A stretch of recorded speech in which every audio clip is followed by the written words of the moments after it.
yang Allah kasih kepada kita, terus kita jadiin supaya jembatan menuju taat kepada Allah itu berkah. Contoh, kita punya duit, makin banyak duit kita, terus kita makin dekat sama Allah, itu duit yang berkah. Contoh, umur kita tambah, umur nambah nih, terus makin umur kita nambah, makin dekat kepada Allah, itu umur yang berkah. Dulu lagi belum punya istri, dia biasa-biasa aja tuh. Begitu punya istri, tiba-tiba makin taat kepada Allah, punya istrinya berkah. Bukan nama istrinya berkah, bukan ya. Maksudnya istrinya punya nilai berkah. Dulu lagi belum punya anak, jarang ke masjid tuh dia tuh. Begitu udah punya anak, malu sama anaknya, diajakin ke masjid mulu. Nah, ini anak membawa keberkahan. Artinya kepada tumbuhan, kepada binatang, tanpa terkecuali, ala kulli syai'in, terhadap segala sesuatu yang kalimatnya umum, kita harus berbuat baik. Kalau sama binatang aja dituntut berbuat baik, kalau sama tumbuhan aja dituntut berbuat baik, apalagi sama manusia, apalagi sama istri kita, apalagi sama anak-anak kita.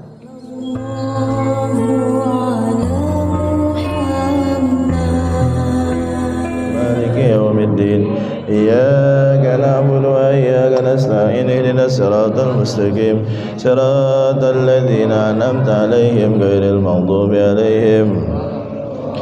Astaghfirullah rabbal baraya, astaghfirullah minal khataya, astaghfirullah rabbal baraya, astaghfirullah minal khataya, rabbi zidna ilman nafi'an wa wafiqna amalan maqbula ya Rasulullah, salamun alaik ya rafi'a syani wa darajati, adfatayadi radal alami ya uhailal judi wal karami, ya uhailal judi wal karami. Allahumma salli wa sallim wa barik alaihi wa alihi. Baca dulu hadisnya. Dalam rangka kajian kumpul paguyuban baru sama lama budaya negeri kami. Baca dulu hadisnya. Baca. Bismillahirrahmanirrahim. An Ali bin Shaddad bin Ausin radhiyallahu anhu an Rasulullah sallallahu alaihi wasallam qala inna Allah kataba al-ihsana 'ala kulli shay'in fa idza qataltum fahsinu al-qitla wa idza dhabhtum fahsinu bid'ata wa liyuhadda ahadukum shafratahu wa liyuriq dhabihatihi. Riwayat Muslim. Abu Ya'la Syekh bin Aus berkata, Rasulullah SAW bersabda, sesungguhnya Allah mewajibkan berlaku ihsan dalam segala hal. Karena itu jika membunuh yang membenarkan syariat atau dalam ini yang membenarkan dalam syariat, bunuhlah dengan baik, dan jika membeli sebelihlah dengan baik. Tajamkan pisau dan jangan membuat hewan sampai itu. Hadis riwayat Muslim. Bismillahirrahmanirrahim. Hadis ke-17 Kitab Arba'in Nawawi, tapi disyarah maka nama kitabnya jadi Al-Wafi. Hadis nomor 17, hadis riwayat Imam Muslim. Katanya dari Nabi Muhammad SAW diriwayatkan dari sahabat Abi Ya'la Shaddad bin Aus. Nama aslinya Shaddad bin Aus. Nah, Abi Ya'la adalah nama laqabnya, karena dia punya anak namanya Ya'la. Sebagaimana umumnya di kita, kalau kita punya anak, biasanya nama anak kita tuh yang kita dipanggil sama tetangga. Misalkan kita punya anak namanya Ahmad, dipanggilnya Pak Ahmad tuh. Ya. Kita punya anak, Ustadz Dwi punya anak, nama anaknya Syakira, Pak Syakira atau Bu Syakira. Biasanya disebut nama anaknya. Nah, artinya itulah kunyah, sebutan buat orang-orang. Kayak sahabat-sahabat Nabi. Nabi juga diantaranya pernah disebut Abu Qasim. Ya Abul Qasim, wahai bapaknya si Qasim. Karena Nabi punya anak namanya Qasim. Nah, nama aslinya Shaddad bin Aus. Beliau adalah seorang sahabat yang langsung berjumpa Nabi. Karena Nabi itu punya sahabat-sahabat, dan kriteria sahabat bukan orang yang dekat dengan dia. Kriteria di bahasa Indonesia, sahabat adalah orang yang dekat dengan kita, namanya sahabat. Tapi sahabat menurut Islam adalah orang yang pernah berjumpa Nabi, hidup bersama Nabi, kemudian beriman kepada Nabi. Nah, hidup bersama Nabi ya, kemudian berinteraksi langsung dengan Nabi juga ya, tapi nggak beriman sama Nabi, bukan sahabat namanya. Contoh Abu Jahal, ya, Abu Jahal, Abu Lahab, Abu Janda, nggak kalau Abu Janda ya.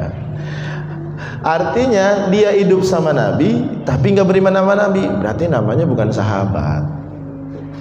Sekalipun dia istri Nabi, misalkan Aisyah, hidup sama Nabi enggak? Hidup sama Nabi. Ngobrol sama Nabi enggak? Ngobrol, karena istrinya. Kemudian Aisyah juga adalah orang yang iman sama Nabi, maka Aisyah sekalipun istri disebutnya sahabat. Gitu. Nah, artinya di sini Shaddad bin Aus adalah seorang sahabat, hidup di masa Nabi, beriman kepada Nabi dan berinteraksi langsung dengan Nabi. Beliau ini adalah ulama pada masanya, orang-orang yang ahli dalam bidang ilmu fikih. Inna likulli ummatin faqihan. Sesungguhnya di setiap umat, di setiap masa itu ada orang yang paling paham ilmu fikih. Maka orang yang paling paham ilmu fikih di masa waktu itu namanya Shaddad bin Aus. Dan beliau punya kelebihan, kalau ngomong nggak pernah panjang, nggak pernah lebar, tapi gampang dimengerti orang. Kan ada ya orang yang ngomong bertele-tele, ke Bandung dulu, ya kan? Ke Jakarta dulu, baru dah intinya mah sedikit. Tapi Shaddad bin Aus punya kelebihan, kalau ngomong itu luar biasa. Apa bahasa kita sekarangnya itu? Orator kali ya. Apa itu? Kalau ngomong tuh langsung mengena ke hati, itu kelebihannya. Dan juga dia termasuk orang yu'tallah, yang diberi oleh Allah hilman wa ilman. Orang yang punya ilmu banyak, ilman, tapi hilman, yang punya kasih sayang, gampang maafin kesalahan orang lain. Susah nggak?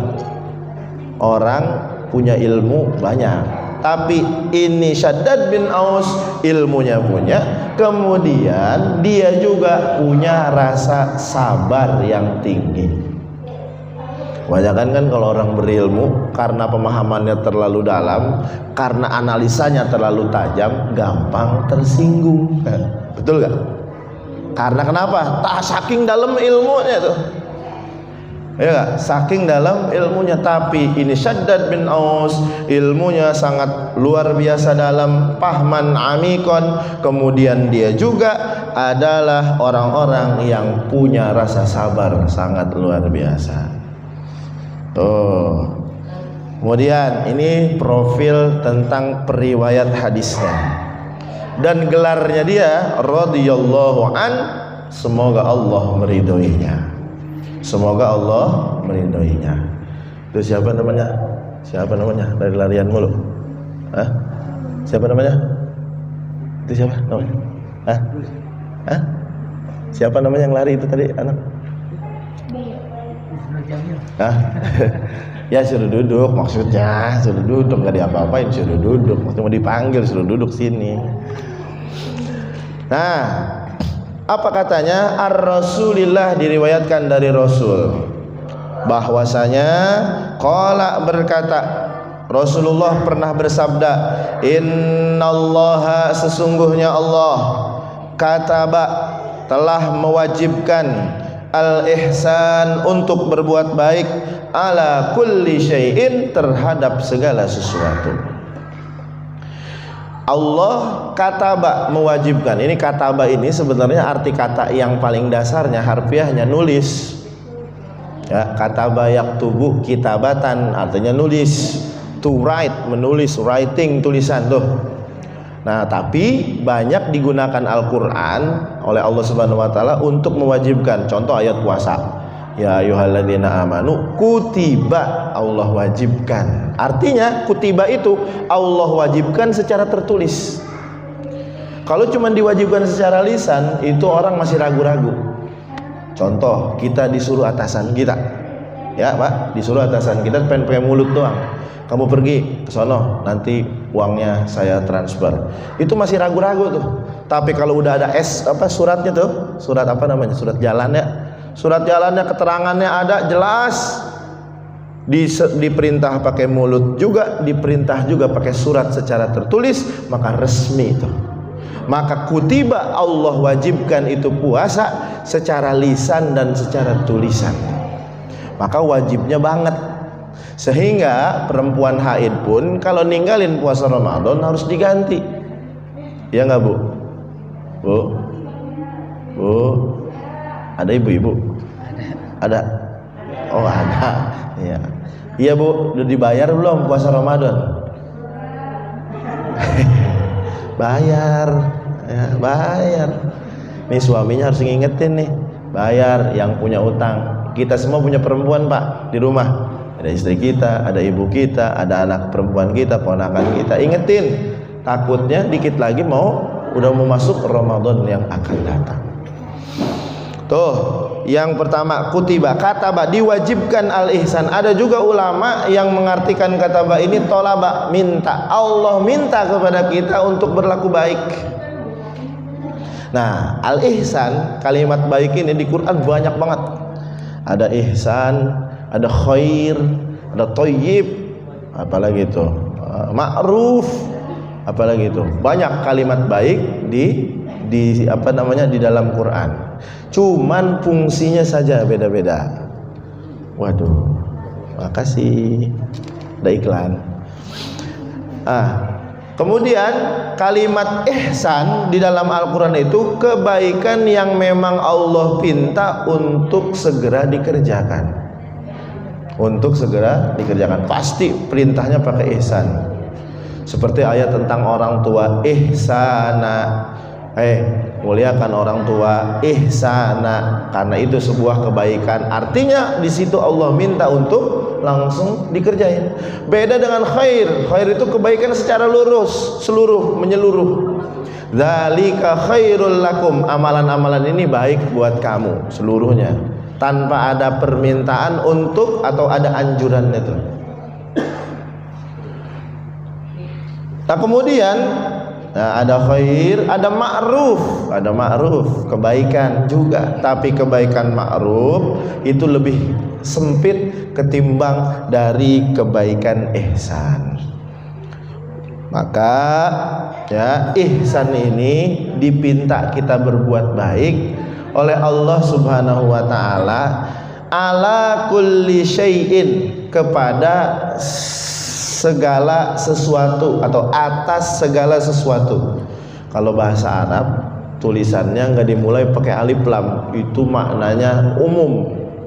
Ya, umum. Syai'innya tuh umum, apa aja Allah pinta kita untuk melakukan kebaikan tanpa batas. Berarti hadis ini juga menerangkan kepada kita, ketika Allah minta kita berbuat baik sama orang dan nggak ada alasannya tuh, ya. Maksudnya nggak ada alasannya apa? Tanpa ada syarat. Biasanya nih Pak, biasanya kita berlaku baik kalau orang itu baik sama kita. Biasanya. Tapi Allah minta kita itu berbuat baik sekalipun orang itu nggak baik sama kita. Maka Allah bilang ala kulli syai'in, kepada atau terhadap segala sesuatu Allah minta kita berbuat baik. Jadi nggak ada syarat tuh. Kita itu rata-rata akan mengunjungi teman kita kalau teman kita udah berkunjung ke rumah kita. Kita itu akan senyum kepada orang kalau orang itu udah senyum sama kita. Padahal Allah nggak minta begitu. Jadi berarti amalan kita bukan karena Allah, akan tetapi karena kita gantungkan kepada pekerjaan orang lain. Kalau orang lain senyum sama kita, kita baru senyum. Karena kebahagiaan kita gantungkan sama orang lain, berarti itu kita bukan bersandar sama Allah.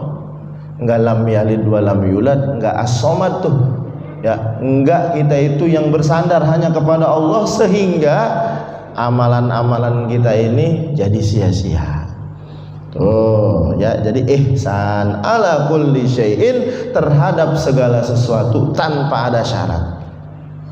Nah, di antara sesuatu-sesuatu yang Allah Subhanahu wa taala pinta untuk kita melakukan kebaikan terhadap siapa aja sih? Pertama tentunya buat diri kita sendiri. Jadi berlakulah baik kepada diri sendiri. Bagaimana caranya? Pak Ustadz, cara berbuat baik kepada diri sendiri ya gampang. Caranya adalah ninggalin semua kemaksiatan dan melakukan segala ketaatan. Karena kemaksiatan itu meninggalkan satu jejak negatif sehingga mendatangkan bala musibah dari Allah Subhanahu wa taala.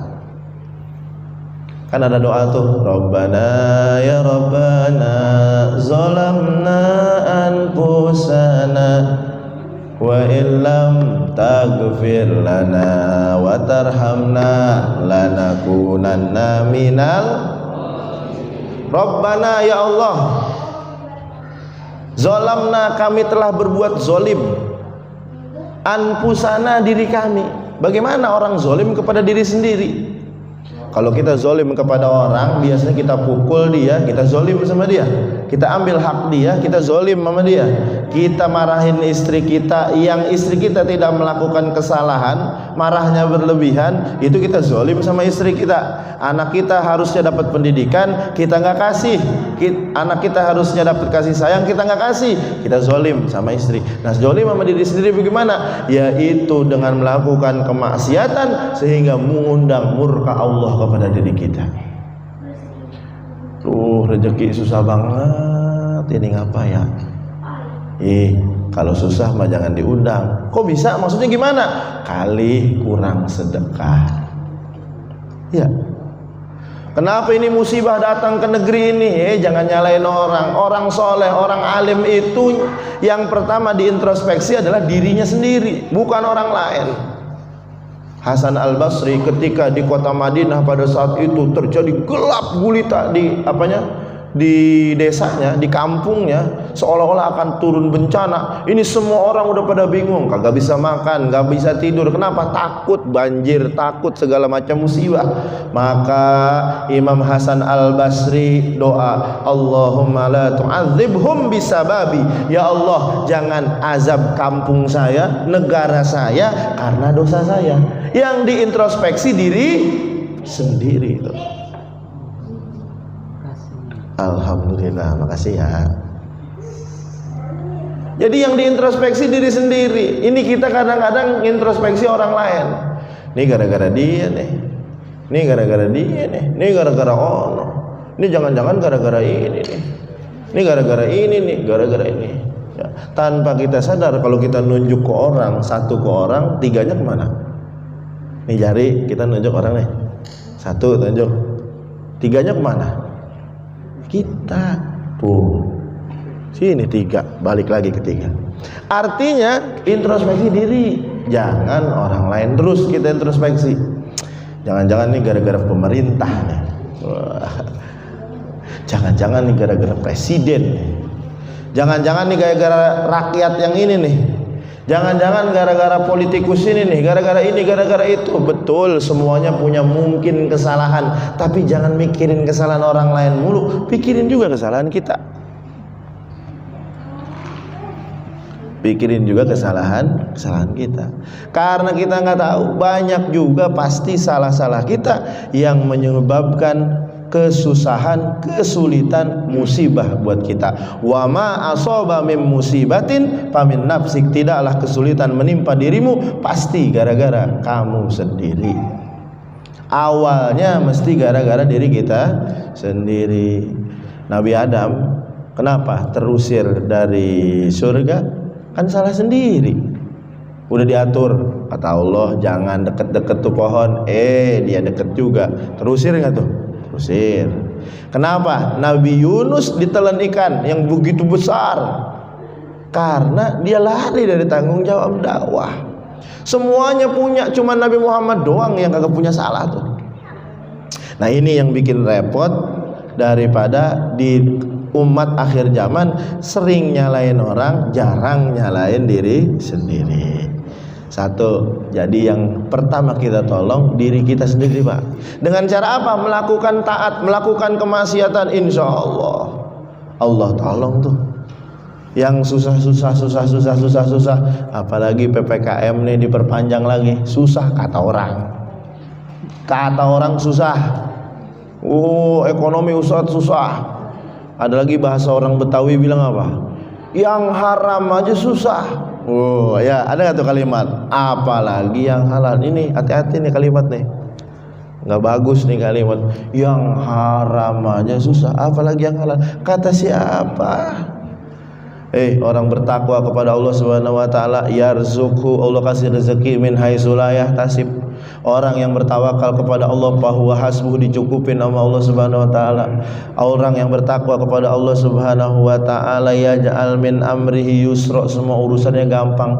Apa kita kagak percaya tuh sama Quran? Kita percaya nggak sama Quran? Ini kita berharap kepada Allah dijadiin opsi terakhir sih. Harapan kita udah habis sama orang, sama dunia, sama selain Allah. Udah mentok, udah habis, baru kita harap kepada Allah saja. Bikin status di Facebooknya tuh, di WhatsAppnya tuh, di Instagramnya tuh, aku hanya berharap kepadamu. Padahal udah mentok. Nggak ada jalan lagi. Otaknya udah habis, udah buntu, baru bertawakal kepada Allah. Jangan. Yang pertama kita harus tawakalin ya Allah. Kalau mau cari solusi, nih di sini tempatnya nih, Pak. Kalau mau cari solusi di mana tempatnya? Di sini. Bukan gara-gara ada saya, gara-gara ada Ustaz Dwi, bukan. Ini masjid rumah Allah. Allah tuh panggil kita, hayya ala sholah, mari kita sholat, hayya alal falah, ayo menang. Ini kita di rumah aja, nggak mau menang-menang. Allah panggil, jawab. Jawaban kita gimana? La haula wala quwata illa billah. Ya Allah, emang kita nggak punya daya, nggak punya upaya untuk bisa memenangkan, mensukseskan diri kita supaya dapat rezeki yang banyak, supaya segala urusan dipermudah. Semua karenamu, maka saya pengen menang. Datang ke masjidnya tuh. Ini udah hayya alal falah, berkali-kali tuh muadzin, kagak ada yang datang. Di kampung saya, di sini mah kayaknya banyak sholat jamaahnya tuh. Alhamdulillah. Jadi ala kulli syai'in, tolong diri kita sendiri. Nah artinya nih, di diri kita ini ada musuh yang paling besar. Siapa dia? Hawa nafsu. Hawa nafsu. Karena hawa nafsu ini dari dalam. Ustadz katanya kalau bulan Ramadan setan dibelenggu, setan digembok, setan dikunci, setan dipenjara. Tapi masih ada aja tuh yang nyolong, masih aja tuh ada yang berantem. Itu namanya hawa nafsu. Kalau setan itu cuman ngakalin gimana caranya orang maksiat, tapi hawa nafsu yang dorong-dorong tuh. yang dorong-dorong. Ya, ngelihat ada duit, kayaknya nih kalau diambil nggak ketahuan nih sama atasannya. Kata setan, udah langsung dah ambil, korupsi aja dah. Oh, ada imannya dikit, jangan, takut ketahuan. Tungak tengok dulu. Tungak tengok dulu. Habis tungak tengok, tuh hawa nafsu dorong terus, ambil. Innan nafsa, sesungguhnya hawa nafsu la ammaratun bisu, selalu ngajak keburukan, walaupun ada hawa nafsu yang nyuruh kepada kebaikan. Ini nafsu ini dorong terus dorong. Nah, setan cuma kasih jalan doang. Tapi kebanyakan kita nyalain siapa tuh? Setan. Ini gara-gara setan, Pak Ustaz, saya khilaf. Ya elah. Lagunya itu setan kalau bisa ngomong, itu dia kecewa berat tuh. Ya Allah, dosa saya satu, diusir dari surga, nggak bakal masuk surga lagi. Ya gak? Sementara kita nih manusia, dosanya banyak. Ya, udah kagak sholat. Setan iblis laknatullah alaihi itu di dalam riwayat sujud itu kalau Allah perintah sujud, kalau Allah belum perintah bangun dia nggak bakal bangun tuh. Ya, bahkan setiap jengkal di muka bumi ini udah pernah disolatin tuh sama setan. Ya gak? Ini luar biasa setan ilmunya. Makanya pernah ada cerita, ya kan? Ada orang pengen ruqyah yang kesurupan. Ya, malah dibalik, yang kesurupan ngeruqyah dia tuh. Lebih apal, lebih paham ayat itu. Kenapa? Ya setan hafal Quran. Ya, setan ya hafal Quran. Nah, artinya di sini saya ingin sampaikan bahwasanya setan disalahin melulu. Ada orang jinah, lah dia yang jinah, setan disalahin. Itu dorongan hawa nafsu. Dia yang nyolong, setan yang disalahin. Semuanya orang nyalain setan. Setan cuma ngebuka jalan nih tuh pintu kemaksiatan. Hawa nafsu terus dorong kita nih. Tapi juga ada hawa nafsu yang mendorong kepada kebaikan. Ya ayyatuhan nafsul mutmainnah, irji'i ila rabbiki radiyatan mardiyah, fadkhuli fi ibadi wadkhuli jannati. Itu nafsu mutmainnah yang bikin tenang, ngajaknya kebaikan. Tapi awas nih, ada samar-samarnya juga tuh nafsu kebaikan nih. Di antaranya apa? Lebih senang melakukan yang kurang afdol ketimbang yang afdol. Banyak nih. Yang afdol amalannya apa? Dia nyari yang nggak afdol. Jadi dia pilih-pilih tuh syariat agama. Ada nggak tuh yang begitu tuh? Pilih-pilih. Kalau yang syariatnya enak, dia pengen kerjain. Yang kagak enak, mikir-mikir. Ayo jihad, siap kita korbankan harta dan nyawa. Oh, kata Nabi ini dulu. Nggak mau ya Rasul, ya di rumah aja dah, di rumah. Tapi kalau ada syariat poligami, wah ini seneng nih kita nih. Nah ini cocok nih baru sama kita nih. Ada yang gitu tuh? Ada. Milih-milih dia tuh. Yang menurut hawa nafsunya enak, dia pilih yang sesuai dengan seleranya tuh. Nah, maka nih hawa nafsu. Kita tolong diri kita nih, hawa nafsu kita nih bahaya. Nah makanya ala kulli syai'in bermakna yang pertama kepada diri kita, baru keluarga kita. Ku anfusakum, jaga dirimu, wa ahlikum, keluargamu. Apalagi kita namanya nih laki-laki ya. Laki-laki ini tanggung jawab dunia akhirat. Kita punya istri kita dosanya buat siapa? Suami. Kita punya istri buka aurat, dosanya buat siapa? Suami. Kita punya anak, umurnya udah tua, gak bisa baca Quran, terus kemudian dosa, sholatnya kagak sah gara-gara baca Quran yang gak bisa. Dosanya buat siapa? Bapaknya. Suaminya tuh tanggung jawab pertama tuh, anfusakum. Jangan cuma nafkah zohir doang yang kita pikirin. Kita pergi pagi, pulang pagi. Pergi pagi, pulang pagi. Pergi gelap itu kelebihan. Pergi gelap, pulang gelap maksudnya. Oh ada ya? Oh ada. Saya baru tahu itu ya. Luar biasa. Pergi gelap, pulang gelap tuh dia tuh ya. Yang dipikirin di luar rumah. Nih kita mikirin yang di luar rumah buat dibawa ke dalam rumah. Sayang kalau yang di dalam rumah nggak kita perhatiin juga. Apanya? Pendidikannya, ngajinya, dan lain-lain sebagainya. Pernah nggak bapak-bapak cek cara sholat istrinya? Pernah nggak bapak-bapak cek bagaimana cara sholat anaknya? Bacaannya udah sesuai apa belum? Pernah nggak ngimamin sholat jamaah bersama keluarga? Tapi yang sunnah, bu, oh ada. Bu, kalau suaminya ngajakin sholat jamaah, sholat 5 waktu, jangan mau bu, jangan mau. Kenapa? Wajibnya di wajibnya sunnahnya di masjid. Di masjid. Kalau yang sunnah baru di rumah. Ya, sholat apa tuh? Sholat tahajud kek, sholat apa kek, sholat hajat kek, sholat tasbih kek, banyak sholat sunnah. Sunnahnya sama istri di rumah. Ini jangan terbalik. Sholatnya di jamaah selesai. Di mana? Di rumah. Itu namanya suami solehah. Aduh, suami yang solehah.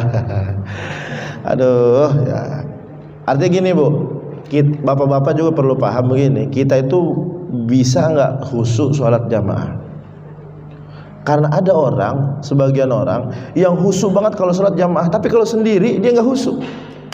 Nah, perlu kita latih sholat secara berjamaah biar khusyuk ketika berjamaah, dan juga perlu kita latih sholat sendirian di rumah biar kita bisa khusyuk saat sendiri.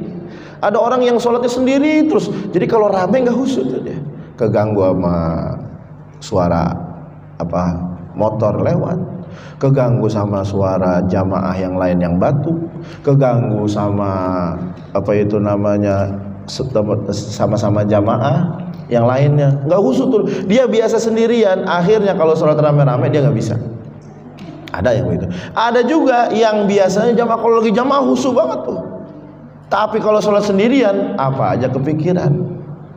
Nih kita nih kalau sholat suka kepikiran nggak? Jangankan entar di rakaat kedua baru takbiratul ihram aja, ini tadi udah baca Fatihah apa belum ya? Tuh suka bingung begitu tuh.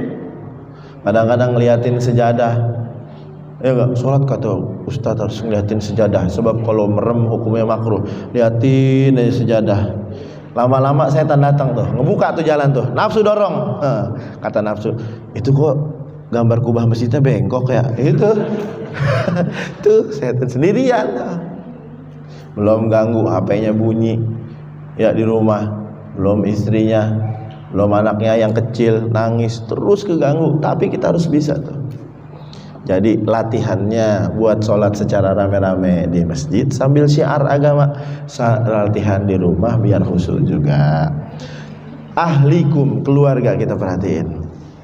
Kemudian anfusakum wa ahlikum naro, dari api neraka. Tapi juga jangan jadi patokan begini, alah ente ngomong mulu no, bini ente urusin belum pakai kerudung, ada nggak yang begitu tuh? Ente dakwah di mana-mana, keluarga ente aja belum bener, ada nggak yang begitu tuh? Ada. Nabi Nuh istrinya nggak iman sama beliau. Anaknya begitu dipanggil, ya bunayya irkam ma'ana, ayo naik kapal sama bapak. Qala, berkata, siapa ini? Kan'an. Nggak mau pak, saya kagak mau ikut. Sa'awi ila jabali ya'simuni minal ma', saya mau naik gunung aja, gunung lebih tinggi, ntar juga nggak banjir, nggak bakal kena banjir ke gunung. Akhirnya tenggelam juga tuh anaknya, anak kandungnya, istrinya. Awalnya Nabi Nuh komplain juga, ya Allah itu kan istri saya, itu anak saya, kenapa kok jadi korban banjir juga? Kata Nabi Nuh, kata Allah Subhanahu wa ta'ala, jangan suka nanya ama perkara yang ente nggak tahu. Secara darah betul, secara biologinya nih, biologisnya betul dia adalah anak istrimu, tapi menurut syariat agama ketika keyakinannya berbeda, innahu laisa min ahlik, bukan keluargamu. Kata siapa tuh? Kata Allah Subhanahu wa ta'ala. Nah makanya Allah minta kita untuk berbuat baik kepada apapun, siapapun, tanpa ada syarat sedikit pun. Banyak nih syarat-syaratnya kita melakukan kebaikan. Nah ini artinya ihsan ini kebaikan yang memang harus diamalkan sehingga amalan kebaikan ini tidak terbatas kepada siapapun dan kapanpun dan dimanapun. Fa idza qataltum fa ahsinul qitlah. Kalau emang harus ngebunuh, maka perbaguslah, perbaikilah cara membunuhnya. Lah, emang bunuh boleh Ustaz? Maksudnya di sini ketika mendirikan syariat namanya hukuman bunuh. Kan ada ya hukuman mati. Bagi pelanggar-pelanggar yang sangat luar biasa. Kalau emang harus dihukum mati, bunuhnya tuh jangan pakai dimutilasi. Alhamdulillah. Jangan pakai disiksa dulu, langsung ya, langsung aja meninggalin, tewasin seketika. Tuh. Artinya gini, kalau membunuh adalah seperkara buruk, Allah suruh ngebunuhnya aja dengan cara yang baik. Ya, ngebunuh kan perilaku kurang baik. Ya, tapi untuk melakukan perilaku kurang baik dalam konteks menghukum, ya, menegakkan syariat karena pelanggaran yang harus hukumannya dia terima adalah bunuh, tapi bunuhlah dengan baik. Bukan cuman kepada orang. Nah, ini kepada orang aja kita harus baik. Tanya tuh sama orang-orang yang udah ikut pelatihan mandi jenazah, udah mati aja, nggak boleh sembarangan mandiin jenazah pakai selang, jangan pakai dipencet selangnya. Gitu, jangan. Apalagi lagi banyak job Ustadz ini, kita ada 3 yang meninggal, takut nggak keburu pakai steam, jangan, nggak boleh, nyakitin. Nah, jadi artinya gini, perlakukan dengan baik. Itu jenazah tuh luar biasa. Kalau misalkan masih baru meninggal tuh anget, kita lemes-lemesin dulu badannya, ya kan, pas mau dimandiin, ya kan, terus kemudian dipijit-pijit, ya, bahkan nuangin air dari gayung itu jangan tinggi-tinggi, apalagi ntar pas mukanya takut gelagapan, tau gak? Nah, artinya jangan tinggi-tinggi, serendah mungkin tuh, ngusapnya dengan penuh kasih sayang, sebagaimana kita mengasihi orang hidup, memuliakan jenazah. Bahkan dalam kitab I'anatul Thalibin itu, kalau kita datang ke makbaroh nganterin jenazah nih, kita nganterin jenazah, ya, nganterin jenazah ke kuburan, itu masuk kuburannya aja, masuk area pekuburan itu kita jangan pakai sendal tuh, memuliakan sambil baca assalamualaikum ya ahlad diyar antum sabiqun wa nahnu insyaallah bikum lahikun. Assalamualaikum para penghuni kuburan, saya datang ke sini, insya Allah nanti saya nyusul, kamu duluan, kan begitu bahasanya. Kemudian jangan duduk dulu sebelum jenazah masuk. Ini ada yang ngerokok, saya ngerokok, betul saya gua ngerokok, tapi menghormati jenazah, sebelum jenazahnya masuk ke liang lahat jangan pakai ngerokok dulu. Jangan duduk dulu, kita liatin. Ngapa? Ambil pelajaran. Sekarang giliran dia, besok bisa siapa tahu kita ambil pelajarannya. Itu udah yang meninggal aja dimuliakannya luar biasa tuh. Tuh status saya yang kagak setuju tuh kalau habis sholat jenazah itu ada imamnya pakai tanya begini, para jamaah sekalian, kalian ini saksi di dunia dan di akhirat, saksikan bahwasanya jenazah ini ahlu khair. Kita jawab semuanya khair, padahal kita tahu Ustaz dia bengal dulu. Kita kagak mau ngomong begitu tuh. Ada yang gitu tuh, ada tuh yang nanya sama saya begitu tuh, saya nggak mau ngomong dia baik tuh, dia orang baik. Alah begitu, makanya saya kagak sholat jenazah Ustaz, kata dia gitu.